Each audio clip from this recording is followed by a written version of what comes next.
What happens when a woman's quiet dignity is mistaken for weakness? In the glittering world of high society galas, where reputations are built and shattered over a glass of champagne, one woman was about to find out. She stood at the podium, a mistress toasting to a future she had stolen. Her voice ringing with triumph through the silent, opulent ballroom. She believed she had won the man, the status, the life. But in the next 60 seconds, the grand doors would swing open, and a force she never knew existed would walk in. Her victory toast would turn to ash in her mouth, proving that some families don't just have money, they have power. This is the story of how a single devastating entrance turned a celebration of betrayal into a masterclass in ruin. The air in the grand ballroom of the Fairmont Royal York was thick with the scent of money, a heady mix of expensive perfume, hothouse flowers, and the subtle crisp aroma of ambition. For Nancy Vance Sterling, it was the smell of another Tuesday, another charity gala, another night spent perfecting the art of the serene smile. Her dress, an Oscar de la Renta in a deep sapphire silk that matched her eyes, was a masterpiece of understated elegance. It didn't scream for attention. It commanded it quietly, much like the woman herself. Beside her, her husband, Richard Sterling, was a portrait of success. His tailored Tom Ford suit fit his athletic frame perfectly, and his smile, which had once been the reason for her own, was now just another part of his public armor. He was the CEO of Sterling Innovations, a tech firm that had exploded onto the scene 5 years ago, and he played the part of the self-made titan with practiced ease. But Nancy knew the truth.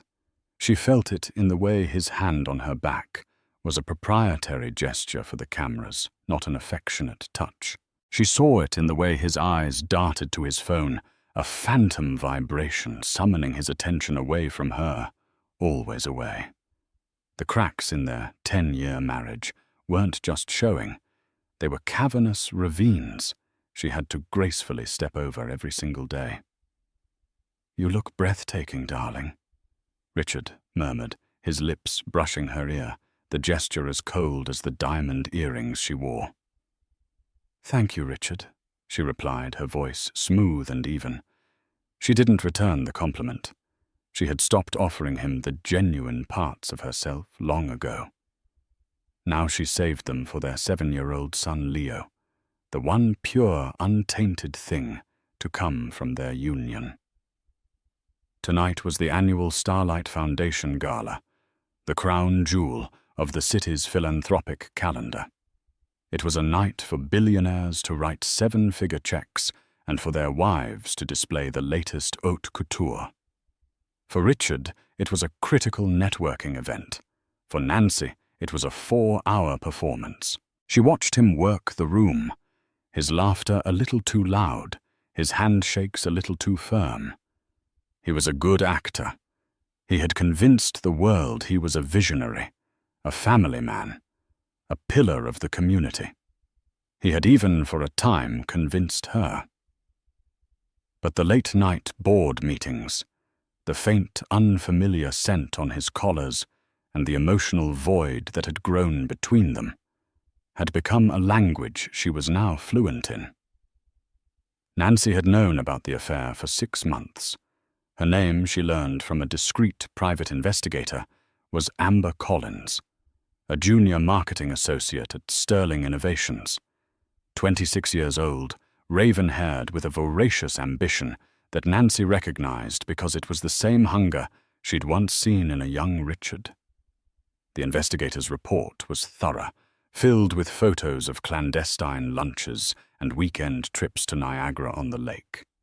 Each image was a small, sharp cut to her heart. She hadn't confronted him. What was the point? A screaming match, a tearful denial followed by a pathetic temporary reconciliation. Nancy was not a screamer. She was a planner. Her family, the Devereuxs, had taught her that emotion was a luxury one could afford only in private. In public, one held the line. Always. Her family.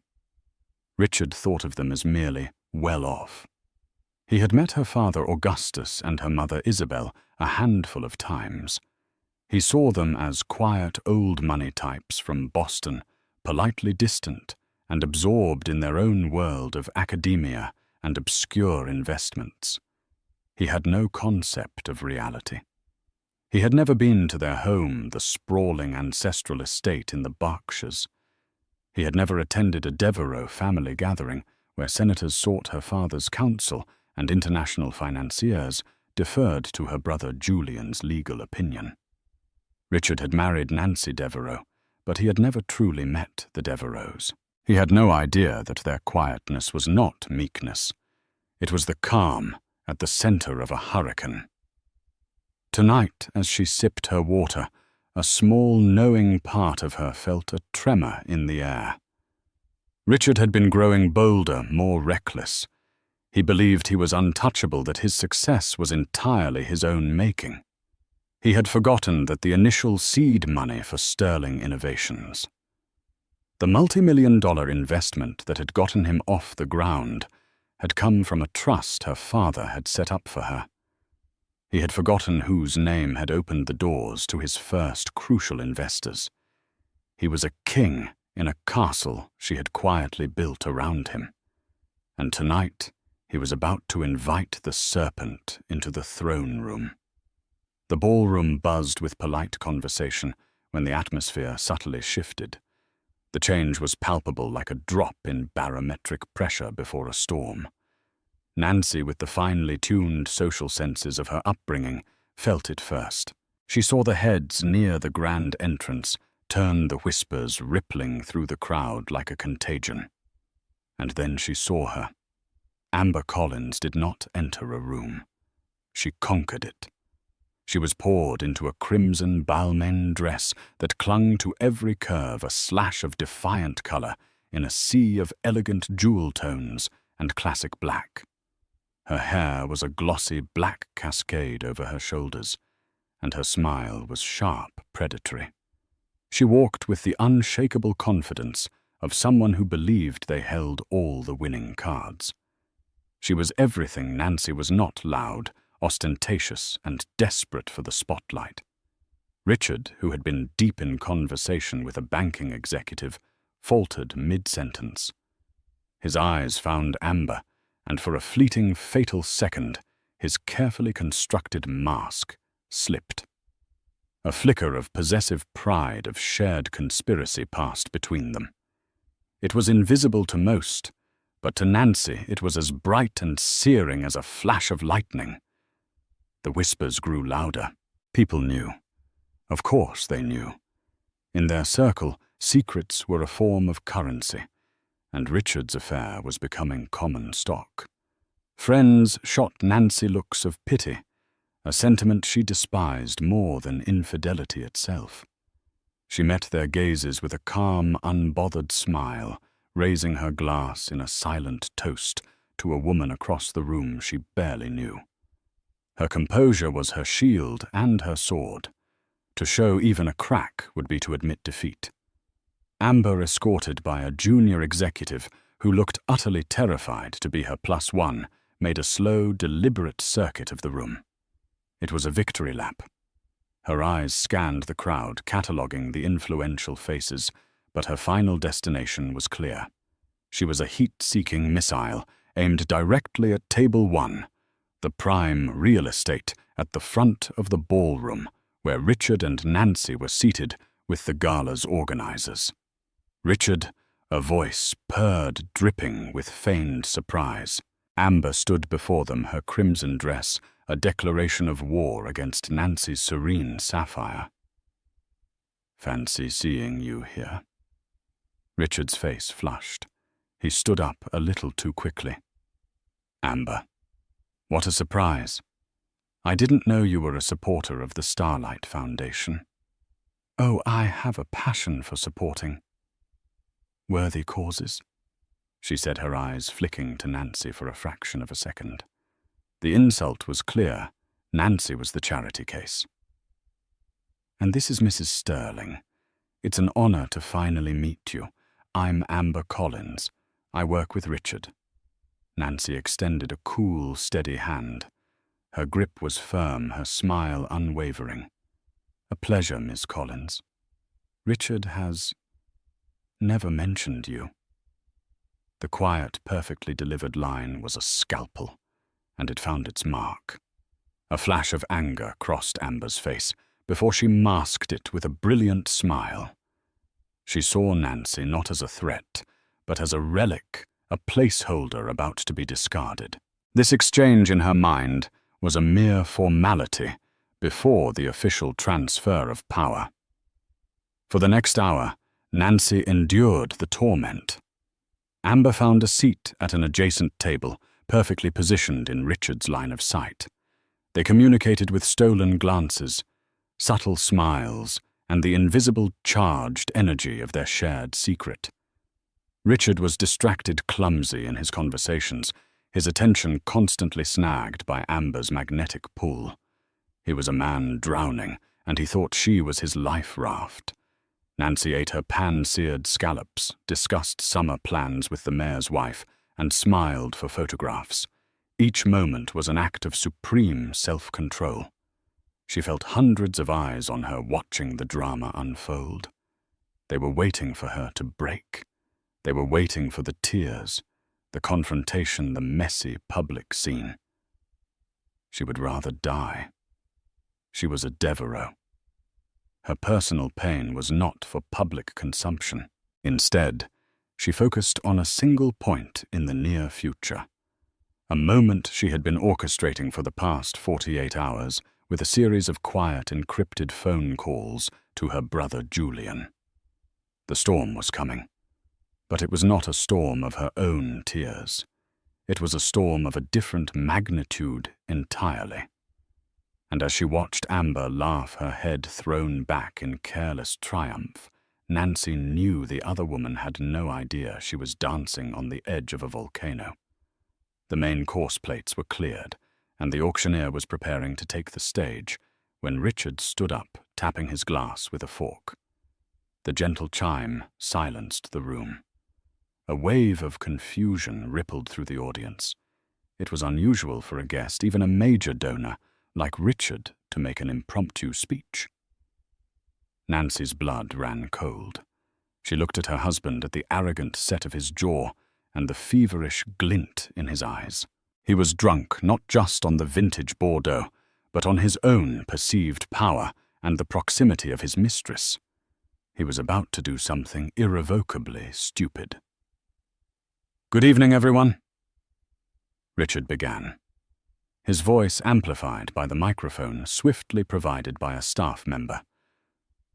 "I want to thank the Starlight Foundation for another incredible evening. We're all here tonight for a great cause to support the future of our children." He paused, his eyes sweeping the room before landing with deliberate weight on Amber. But sometimes he continued, a strange, self-satisfied smile playing on his lips. "We also have to think about our own futures, about breaking free from the past to embrace a new, more authentic path. It's about finding truth and true happiness." A collective uneasy silence fell over the ballroom. The subtext was as subtle as a key alarm. This wasn't a speech about charity. It was a public declaration. Nancy felt the stares of 100 people land on her like physical blows. Her face remained a placid mask, but inside her heart hammered against her ribs. "Don't, Richard. Don't do this." He wasn't speaking to the room anymore. He was speaking to Amber. "So I want to propose a toast to new beginnings, to have the courage to follow your heart no matter the cost." He raised his glass. "To the future." He sat down to scattered, hesitant applause. The air was thick with scandal. He had just in front of the city's entire social and financial elite all but announced his intention to leave his wife. Nancy stared at the untouched crème brûlée in front of her. She could feel the pity radiating from those around her, a suffocating blanket of condescension. She wanted to disappear. But then she saw Amber. Buoyed by Richard's reckless speech, Amber Collins saw her moment. This was it. The public coronation. With a look of radiant triumph, she stood up, picking up her own champagne flute. "I'd like to add to that," Amber said, her voice cutting through the awkward murmurs.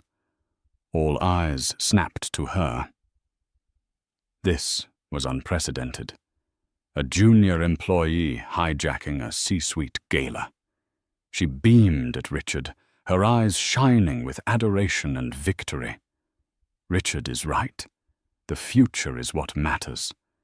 And it takes a truly brave man to choose happiness over obligation.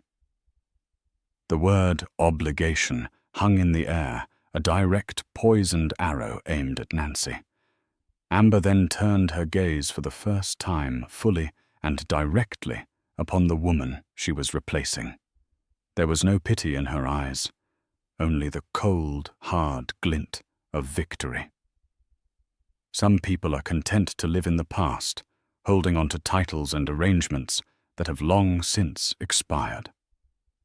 Amber continued, her voice dripping with condescending sweetness. But the future belongs to those who are bold enough to seize it. I'm toasting to a man who finally found the courage to do just that. To Richard, and to us. She raised her glass high, the crimson of her dress like a smear of blood against the elegant backdrop. To us. The words echoed in the cavernous, tomb-like silence of the ballroom. She had not only acknowledged the affair, she had celebrated it. She had toasted to the destruction of a marriage, to the humiliation of the wife sitting just feet away. Richard, looking pale, and suddenly aware of the magnitude of his mistake, didn't know what to do. He looked from his triumphant mistress to his silent wife.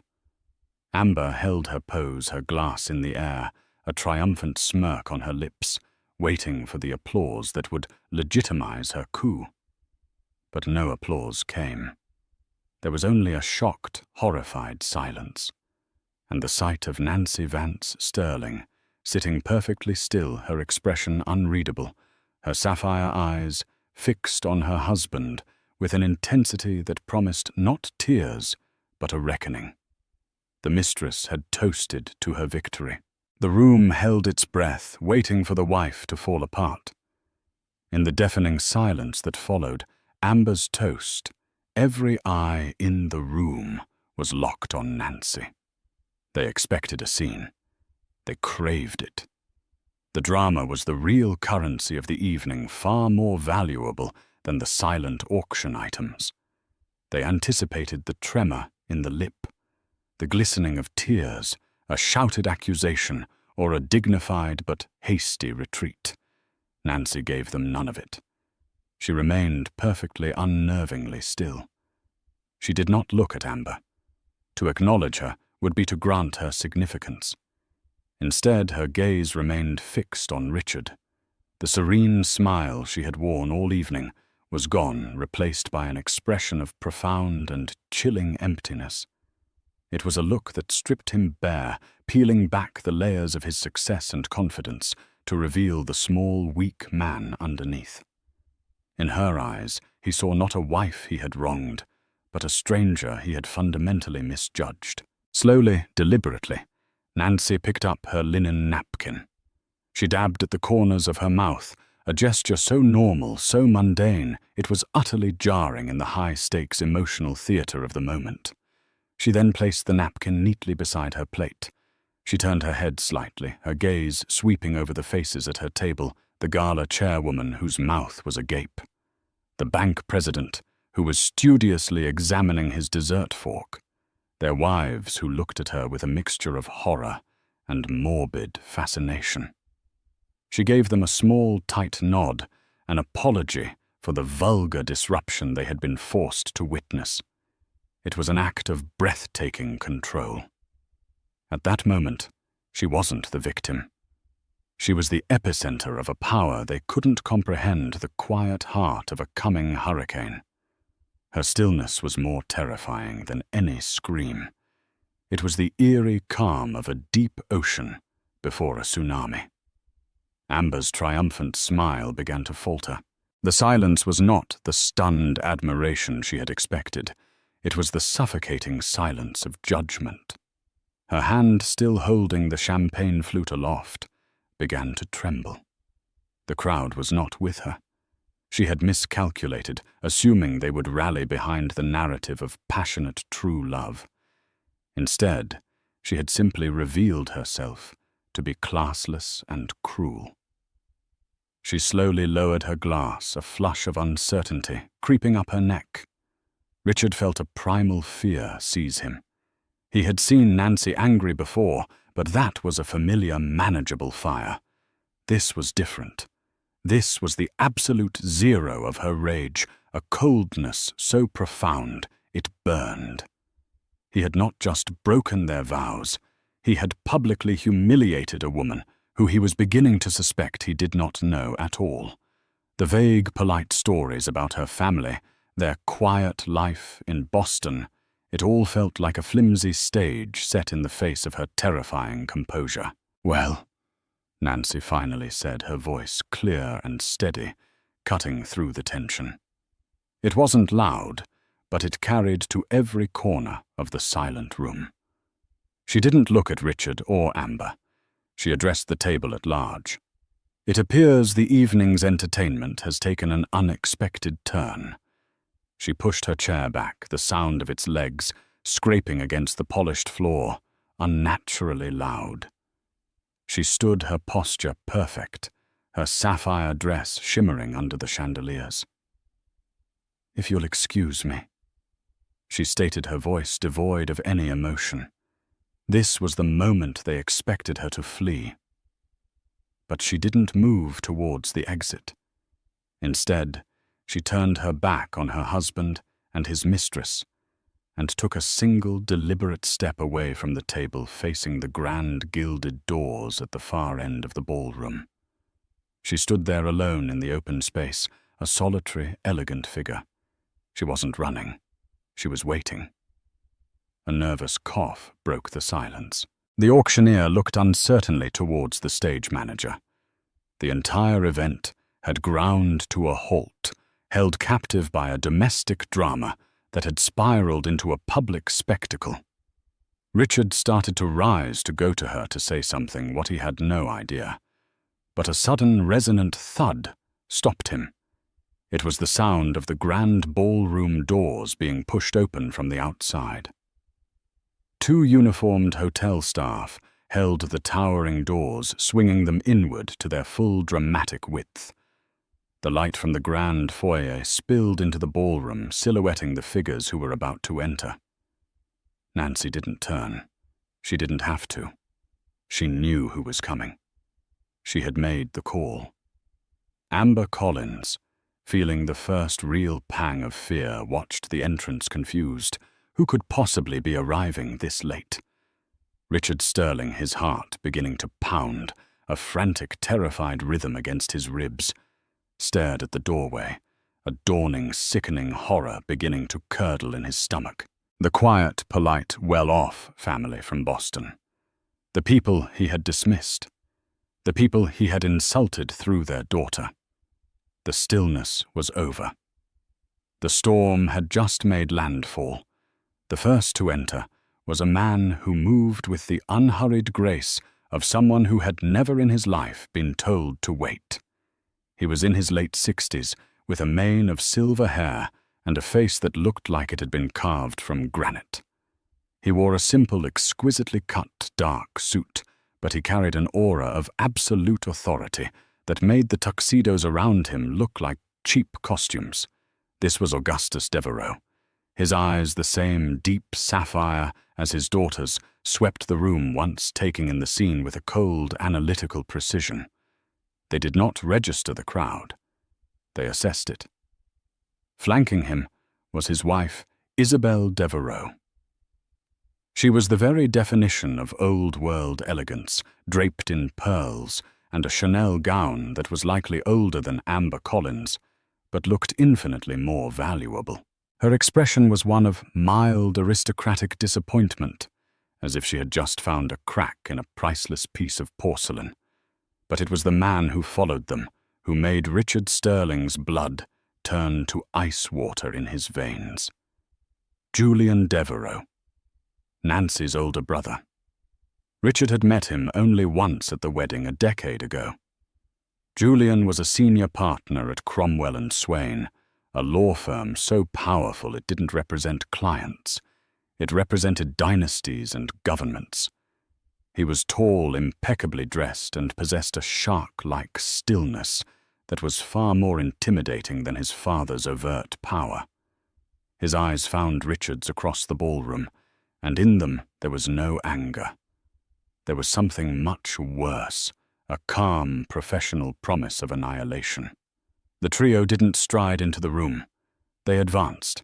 The ambient chatter which had just begun to tentatively resume died instantly. A new kind of silence fell, one of awe and fear. People didn't just know who the Devereuxs were. The right people understood what they were. They were not merely rich. They were foundational. They owned the banks that underwrote the loans for the companies run by the men in this room. They sat on the boards of the institutions that governed global markets. They were the discreet, invisible architects of the world these people merely inhabited. The Gala's chairman, a man named Marcus Thorne, who ran a multi-billion-dollar hedge fund, practically scrambled from his chair, his face pale. "Augustus. My God, what an honor." "We weren't expecting you," he stammered, rushing to greet them. Augustus Devereux gave him a curt nod, his eyes never leaving the tableau at the front of the room. "We weren't planning on attending Marcus. We were merely in town and came to collect our daughter." The words "our daughter" landed like hammer blows. In that instant, the connection was made across the entire room. Nancy Vance Sterling, the quiet, elegant wife, was Nancy Devereux.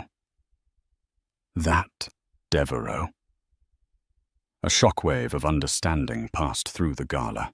The looks of pity that had been directed at Nancy now transformed into looks of utter terror on behalf of Richard.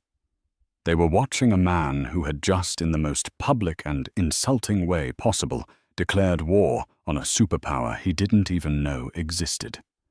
Richard felt the floor drop out from under him. His entire life, his company, his success, it all flashed before his eyes. Sterling Innovations had been growing, but it was still vulnerable. It relied on a complex web of credit lines, venture capital, and strategic partnerships. A web he now realized the Devereux family could sever with a single phone call. The name on the initial seed investment check suddenly burned in his memory, the A.J. Devereux Family Trust. He had thought it was just some quaint family fund. He was a fool, an absolute, blithering fool. Amber Collins was frozen, her mind struggling to process the scene. She recognized the name Devereux from the society pages, but the context was abstract. She saw three imposing, well-dressed, older people. She saw the deference, the fear from men she knew to be titans. She looked at Nancy standing calm and resolute as her family approached, and for the first time Amber realized she wasn't in a love triangle. She was a foot soldier who had just wandered onto a nuclear testing site. The Devereux family did not stop to talk to anyone. They moved through the parted crowd like a ship cutting through water, their destination, the epicenter of the humiliation, Table 1. They walked past the stage, past the auction items, their progress measured and inexorable. They came to a stop before Nancy, forming a protective phalanx around her.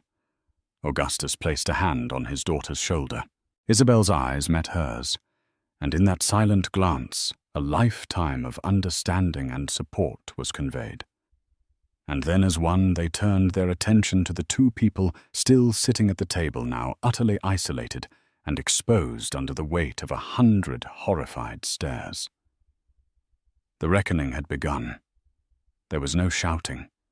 The Devereux family did not operate with such crude instruments. Their power was in their quiet, devastating precision. The reckoning was not a storm of fury. It was a surgical strike executed with the cold, impassive skill of a master assassin. Augustus Devereux's gaze settled on Richard. He did not speak. He simply looked at the man who had betrayed his daughter, and in that look was the full, crushing weight of his disappointment and contempt. It was the look of a god inspecting an insect just before it is erased from existence. Richard Sterling, the self-proclaimed titan of tech, visibly shrank in his chair, a cold sweat beading on his forehead.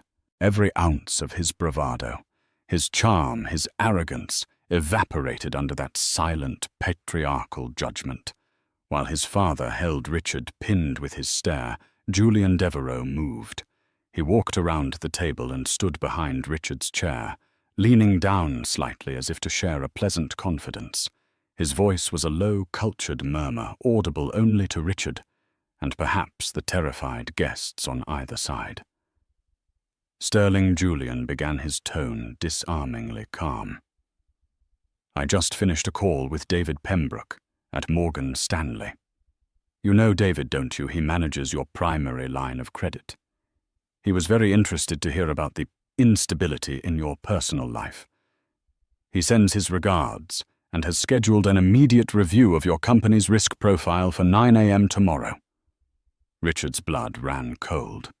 An immediate review was code for a recall. His entire operation was leveraged against that line of credit. Julian continued, his voice as smooth as silk. And Michael Brown at Omnicorp, your partner for the new chipset manufacturing. He and my father sit on the museum board together. Small world. Michael is a great believer in family values.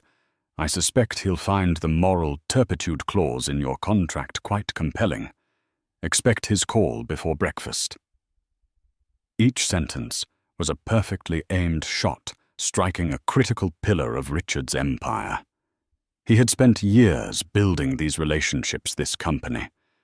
Julian Devereux was dismantling it in under 60 seconds with a few quiet words. And those government contracts you're bidding on for Sterling? Secure. Julian added his voice, dropping even lower, becoming a near whisper of pure menace. The ones that would triple your company's valuation. The selection committee is chaired by Senator Carlson. Nancy is his daughter's godmother. I think you can consider your bid withdrawn. Julian straightened up, a faint, cruel smile touching his lips. You built your house on my family's land, Richard. You seem to have forgotten we can revoke the lease at any time. Enjoy your dessert. He had not raised his voice. He had not made a threat. He had simply stated a series of facts that, when assembled, spelled out Richard's complete and utter ruin. While Julian dismantled Richard's professional life, Isabel Devereux addressed the other problem. She turned her cool, discerning eyes upon Amber Collins. Amber, who had moments ago been preening in her victory, now looked like a frightened child. Isabel did not approach her. She spoke from where she stood, her voice clear and carrying a masterclass in public dismissal.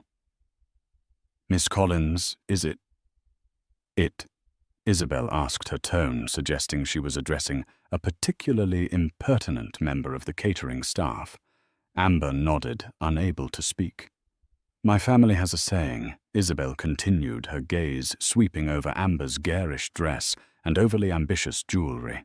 A woman who has to buy her own furniture will never understand the value of an heirloom.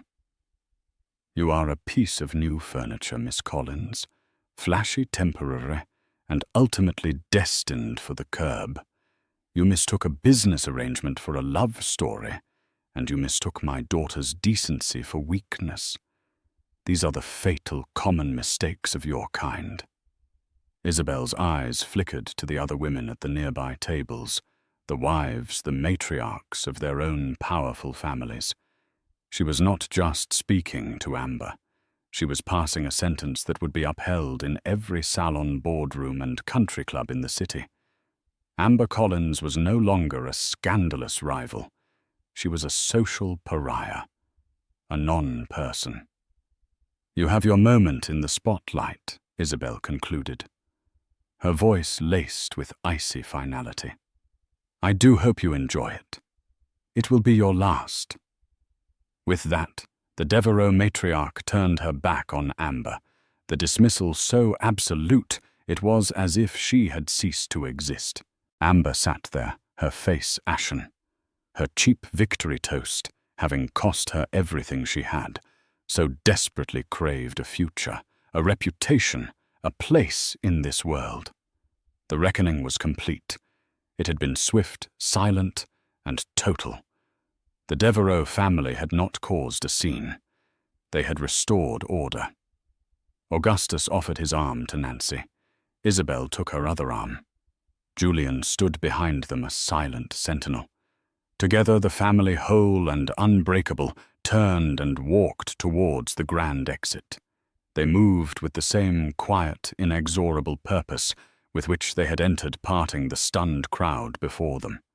They left behind the smouldering ruins of 2 lives, a silent ballroom full of witnesses, and a lesson that would be whispered about for years to come.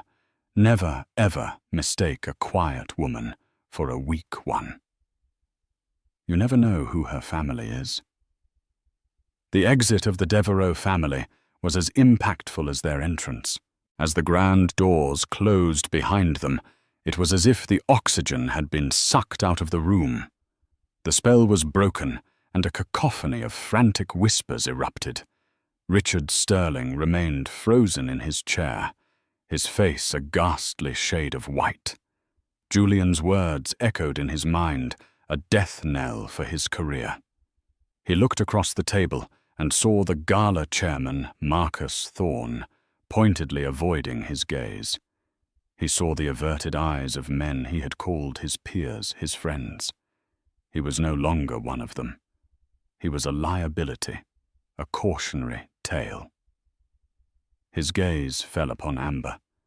She was staring at her half-empty champagne glass, the symbol of her ruin. Her face was streaked with tears, her carefully applied makeup a tragic mess. Her triumph had lasted less than 5 minutes. She looked up at him, her eyes pleading, searching for reassurance. But Richard had none to give. He felt nothing for her now, but a venomous resentment. She was the garish, stupid catalyst for his downfall. She had goaded him, and like a fool he had followed. Their shared glances were no longer conspiratorial. They were the panicked looks of 2 co-conspirators about to be sentenced. They were left alone at the table, a toxic island, in the middle of a room that was rapidly distancing itself from them.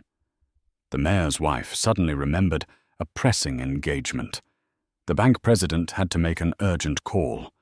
Within minutes, the seats around them were empty. They were pariahs. Meanwhile, in the marble-floored grand foyer, Nancy felt the cool night air on her skin as the hotel doorman held the entrance open for her family. For the first time all evening, a genuine emotion broke through her carefully controlled facade. It wasn't sadness or anger.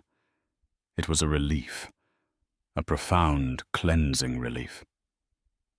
"Are you all right, my dear Augustus?" asked his voice, softer now, the granite of his expression softening with paternal concern. Nancy leaned her head against her father's shoulder. "I am now." They stood for a moment under the glittering porte-cochere as a black, discreetly armored Cadillac Escalade pulled silently to the curb. It was Julian who spoke next, turning to his sister. "The lawyers will be in touch with his office in the morning," he said simply. "We will handle the dissolution of the company and the divorce. You won't have to speak to him again unless you choose to." Leo was all Nancy asked her son, her only concern. "He's with his nanny at the penthouse suite we keep at the Pierre," Isabel said, squeezing her hand. "He's sleeping soundly. We'll all go there." As Nancy slid into the plush leather seat of the vehicle, she looked back at the Grand Hotel. She had walked in as Mrs. Richard Sterling, a woman defined by her husband's success, a wife enduring a quiet humiliation. She was leaving as Nancy Devereux, a woman defined by her own strength and the unshakable foundation of her family. The days that followed were a blur of legal precision. Richard Sterling's world collapsed just as Julian had predicted. His credit was pulled. His key partnership was terminated. His company, Sterling Innovations, once the darling of the tech world, was carved up and sold for parts to cover its debts, with a Devereux-owned private equity firm buying the most valuable patents for pennies on the dollar. Richard was left with nothing but the public shame of his hubris. Amber Collins vanished. Fired from her job and socially blacklisted, she left the city. Her name becoming a whisper, a ghost story told to ambitious young women about the dangers of overplaying their hand. Nancy never looked back. She and Leo moved back to Boston for a time, healing in the quiet embrace of the Devereux estate. But she did not remain in hiding. A year later, she re-emerged not as a socialite, but as a force. Using her inheritance and the name she had once hidden, she launched the Devereux Vance Foundation, an organization dedicated to empowering women in tech funding, the very kind of startups her ex-husband had once run. She became known for her sharp intellect, her quiet philanthropy, and her unerring eye for talent. She was no longer just a Devereux by name. She was a Devereux by action, a matriarch in the making. She had walked through the fire of betrayal and emerged not burned but forged. Her silence had been her shield, her composure, her weapon, and her family, her army. She had proven that in a world of loud victories and flashy triumphs, the most devastating power is the one you never see coming. 2 years passed. The Starlight Foundation. Gala, where Richard's empire had crumbled, became a legend in the city's social lore, a whispered cautionary tale about hubris and hidden power. In that time, Nancy had not just recovered, she had transformed. The Devereux Vance Foundation was now a formidable force in the tech and philanthropic worlds. Nancy, its founder and driving force, was no longer seen as Richard Sterling's wronged wife, but as a visionary in her own right. Her sapphire eyes, once clouded with quiet pain, now held the sharp, focused clarity of a leader. Tonight was the inaugural Devereux Vance Foundation Gala, held in the very same ballroom at the Fairmont. It was a deliberate choice. Nancy was not a woman who ran from ghosts. She believed in reclaiming spaces in rewriting history. The ballroom, once the scene of her greatest humiliation, was now filled with the energy of her greatest triumph. Dressed in a striking emerald green gown by a designer her foundation had sponsored, she moved through the crowd not as a guest, but as a queen in her own court. Her son Leo, now 9, was spending the evening with his grandparents. He was a happy, bright boy, but recently he had begun asking questions. Questions about his father. Why didn't he see him? Where did he live? Nancy answered with carefully curated truths, protecting him from the ugliness of reality. But she knew a day would come when curated truths would not be enough. It was during a brief lull, as she stood near the terrace overlooking the city lights, that her assistant, a sharp young woman named Chloe, approached her with a hesitant expression. "Mrs. Devereux Vance," Chloe began. "I'm so sorry to interrupt, but this was delivered by a courier. The man was..." insistent that you receive it tonight." She handed Nancy a simple, unadorned white envelope. Nancy's name was written on the front in a familiar, slanting script that made her stomach clench.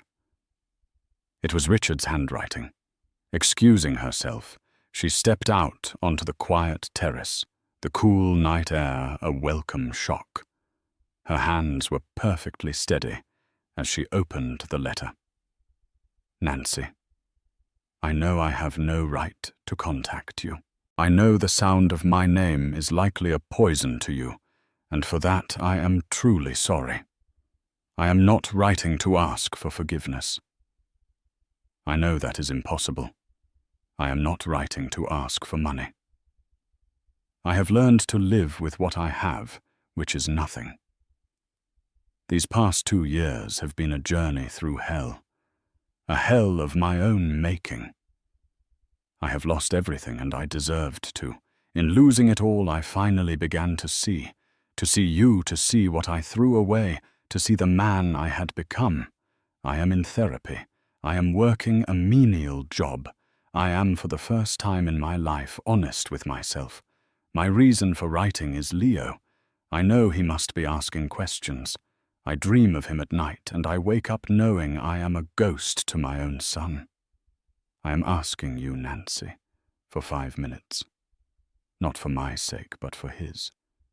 So that one day, when he asks what happened to his father, you can tell him that his father had the courage to look his mother in the eye and admit his sins.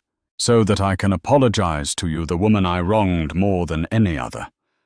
I will be at the cafe in the Art Gallery of Ontario this Friday at 10 a.m. If you do not come, I will understand, and I will never bother you again. I have no power to harm you, and no desire to. I am just a man with a past that is too heavy to carry alone any longer. Yours with deepest regret, Richard." Nancy read the letter twice. The prose was pitch perfect. It was humble, regretful, and masterfully centered on the one vulnerability she possessed her son. A part of her, the cold, analytical Devereux part, saw it as a calculated, manipulative ploy. But another softer part, the part that had once loved this man, that had built a life and had a child with him, felt a flicker of something dangerously close to pity. That evening she called her brother. Julian's response was immediate and visceral. "Burn it," he said, his voice cold. "He's a predator, Nancy. This is what they do. They test the fences for weaknesses. You show him 1 ounce of compassion, and he will bleed you dry. Let him rot." "He mentioned Leo," she said quietly. "He's using Leo." Julian countered, his voice sharp. "It's the oldest trick in the book. What will you tell Leo?" "That his father is a failure who lives in a 1-room apartment and busses tables. Seeing him will do more harm than good. You are Leo's rock. Don't let Richard bring a sledgehammer anywhere near that foundation." Nancy knew Julian was right. Logically, he was right. But her heart, an organ she had learned to distrust, felt a pull. Was it truly strength to build an impenetrable wall? Or was there a greater strength in facing a demon and proving it no longer had any power over you? Friday morning came crisp and clear. At 9:55 a.m., Nancy Vance Devereux walked into the sunlit cafe at the art gallery, her expression unreadable. She saw him in a corner booth. The change was shocking. He was thin, his expensive suit replaced by a simple, worn sweater. His face was etched with lines of worry she had never seen before. He looked up and saw her, and his eyes filled with a raw, desperate hope. "Nancy," he breathed, standing. "You came." "I'm here, Richard," she said, her voice cool and steady as she sat opposite him. "You have 5 minutes." His performance was flawless. He spoke of his therapy sessions, of the shame that was his constant companion. He never once made an excuse for his behavior. He took full responsibility for the affair, for his arrogance, for the public humiliation he had put her through. He painted a picture of a man utterly broken and slowly, painfully rebuilding himself from the ground up. I destroyed the best thing in my life for a cheap thrill and an ego boost, he said, his voice cracking. There isn't a day I don't regret it. I see now that my success, it was never truly mine. It was built on your family's generosity and your quiet support. I was a fool who thought the house he lived in was a castle he had built. Nancy listened, her hands resting calmly in her lap. She felt nothing. The man opposite her was a stranger, and his confession was like a story about people she didn't know. The emotional wounds had long since scarred over, leaving her impervious. Then came the pivot. It was subtle, masterful. "I'm not looking for a handout," he said, looking down at his hands. "I'm trying to make amends, not just with words.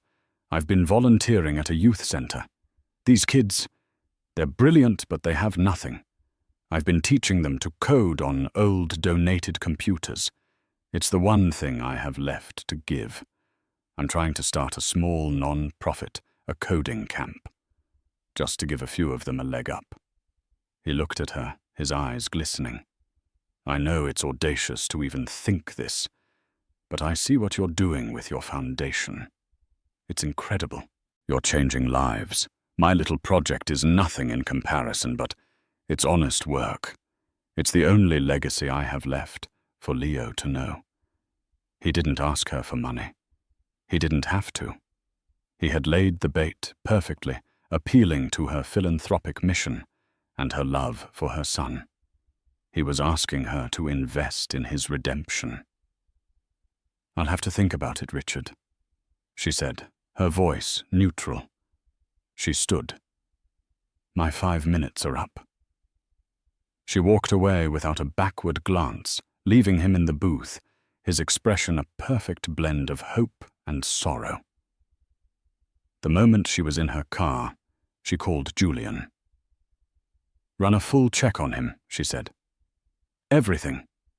Bank accounts, employment, residence, and any charitable organization registered under his name." The report came back less than 24 hours later. It was worse than she had imagined. Richard was living in a squalid bachelor apartment on the edge of the city. He wasn't a busboy. He was unemployed, and had been for 6 months. He was drowning in debt not to banks, but to illegal loan sharks. There was no youth center. There was no coding camp. It was all a lie. A carefully crafted narrative for an audience of one. The cold fury that filled her was not for the deception, but for his audacity in trying to use their son as a pawn in his pathetic con.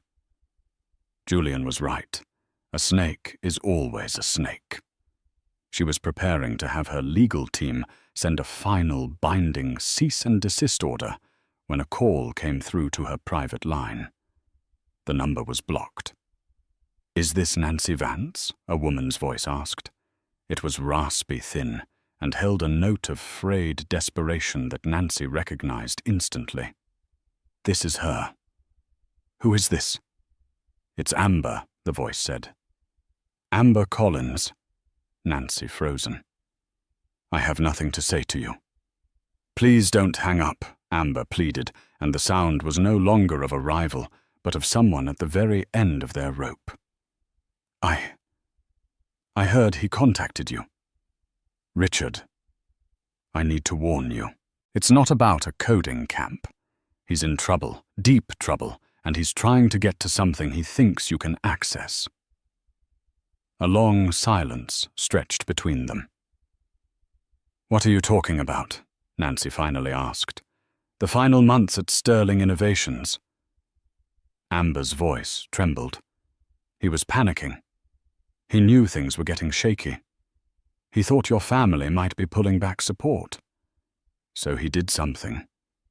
He set up a series of shell corporations. He siphoned nearly $8 million from the company planning to run. With me. He was going to leave you with a bankrupt company and disappear. Nancy felt the floor drop away for a second time in her life. The betrayal wasn't just infidelity. It was a premeditated, cold-blooded theft. He had been planning to gut the company her family had funded and leave her with the wreckage. The money was wired to an offshore account. Amber continued, her voice gaining a frantic speed. But when your family moved so fast, everything was frozen in litigation. The accounts were flagged. He could never access it, but the account requires 2 digital key holders to unlock in case of a legal override. Him and you. It was set up when the company was founded, a standard spousal clause for asset protection. He thinks if he can convince you he's a changed man, you might sign a document, something you think is for his charity, that would actually grant him access. He needs your signature to steal the money he already stole once. The full monstrous scope of his deception was finally laid bare. The toast at the gala hadn't been a foolish, impulsive declaration of love. It had been the victory speech of a thief delivered 1 minute too soon. His recent letter, his performance at the cafe, it was all the second act of the same grift. Why are you telling me this? Amber, Nancy asked, her voice dangerously quiet. Because the men he owes money to are not kind men, she whispered. And because he left me with nothing. Nancy, he used me, and when it all went wrong, he threw me away like trash. You won. Your family won. I don't want him to win. Not ever. A profound final clarity settled over Nancy. This was the last echo, the final ghost, and she knew exactly what to do. She didn't just send a cease and desist. She forwarded Julian the recording of her call with Amber. Within hours, the Devereux legal team, armed with this new information, filed a criminal complaint with the district attorney's office for wire fraud and embezzlement. 2 days later, Richard Sterling was arrested in his rundown apartment. The story hit the financial news not as a marital spat, but as a major case of corporate fraud. His last desperate play had not won him his freedom. It had earned him a prison cell. In exchange for her testimony, Amber Collins received immunity and a small one-time payment from a Devereux discretionary fund, enough to disappear and start a new life free from Richard's toxic orbit. Nancy stood once more on the terrace of the Fairmont, looking out at the city that was now hers. She felt no triumph, no joy, only a quiet, resolute peace. She had faced the past, dissected its lies, and protected her future. Her father called her that evening. His voice held no surprise, only a deep, abiding respect. "You handled it perfectly," Nancy Augustus said. "You are truly your mother's daughter." And in that moment, Nancy knew she was no longer just a Vance or a Sterling. She was a Devereux, a name she now defined for herself not by the power she had inherited, but by the wisdom and strength with which she wielded it. The storm was finally completely over, and so the story of Richard Sterling and Amber Collins serves as a stark reminder. Never underestimate the woman who meets chaos with calm. Nancy's story isn't just about the satisfying downfall of a cheating husband and his arrogant mistress. It's a testament to the incredible power of quiet strength, dignity, and knowing your own worth, even when others try to devalue it. She proved that true power isn't about making a scene. It's about having the strength to rewrite the entire script, ensuring the final act belongs to you. Karma in this story wasn't just a fantasy. It was a well-executed strategy delivered by a family that protects its own. If you were captivated by this story of justice served cold and a woman's rise from the ashes of betrayal, please let us know.